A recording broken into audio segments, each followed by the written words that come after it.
Most people think overthinking is a thinking problem. It's not. It's a trust problem. And the scary part, you can spend years trying to solve it without realizing that's what it is. Right now, somewhere in your life, there's probably a decision you've already made, but your mind refuses to let go of it. Maybe it's a text you sent, a conversation you had, a relationship that ended, a choice about your future. The event is over. The decision is made. Nothing can be changed. And yet, your brain keeps returning to it like there's still something left to fix. Why? Because your brain has confused one, it has confused thinking thing for another with control. Think about that. Every time you replay a conversation in your head, what are you actually trying to do? You're trying to change the outcome. Every time you imagine 10 different futures before making a decision, what are you trying to do? You're trying to guarantee the right one. Every time you spend an hour analyzing a problem that only needs 5 minutes of attention, you're trying to eliminate uncertainty. And that's where the trap begins, because uncertainty is one the human brain thing absolutely hates. Imagine you're watching a movie. Halfway through, the screen suddenly goes black. No ending, no explanation, no answers. You'd hate it. Not because something bad happened, because you don't know what happened. Your brain would immediately start searching for an explanation. It would invent theory, fill in missing pieces, create stories, anything to remove the uncertainty. Now imagine doing that with your entire life. That's overthinking. Your brain is constantly trying to finish unfinished stories, and when it can't find the answer, it keeps searching again and again and again. Here's something strange. The people who overthink the most are often some of the smartest people in the room. They're observant, thoughtful, self-aware. They notice details other people miss. They see possibilities others never consider. Sounds like a superpower,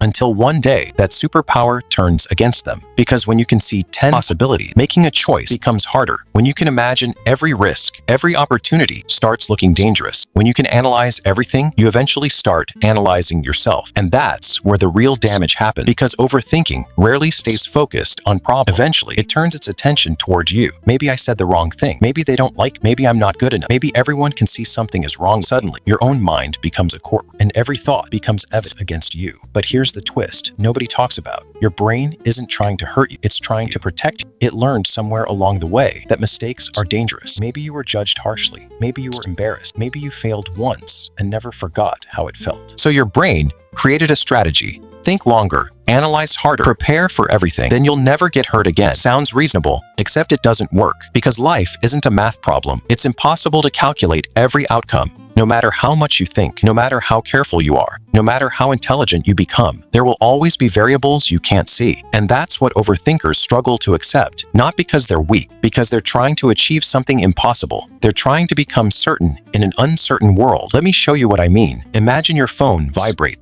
You send a message. An hour passes, no reply. Suddenly, your brain gets to work. Maybe they're angry. Maybe they're ignoring me. Maybe I sounded weird.